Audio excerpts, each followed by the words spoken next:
The statement given here is that there exists difference between the written down value method and diminishing balance method of depreciation.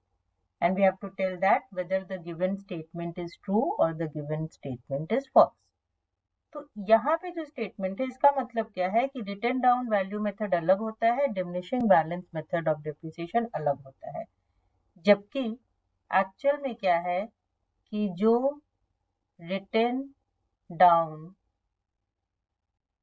Value method of depreciation होता है,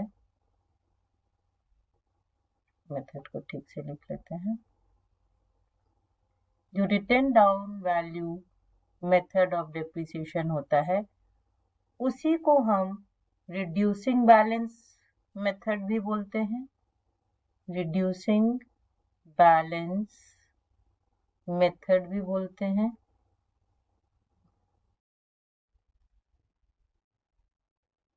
और उसी को हम diminishing balance method भी बोलते हैं। तीनों ही नाम एक ही मेथड के हैं, तो तीनों मेथड अलग नहीं है बल्कि सेम है। तो इस बेसिस पे हम क्या कह सकते हैं, that the given statement is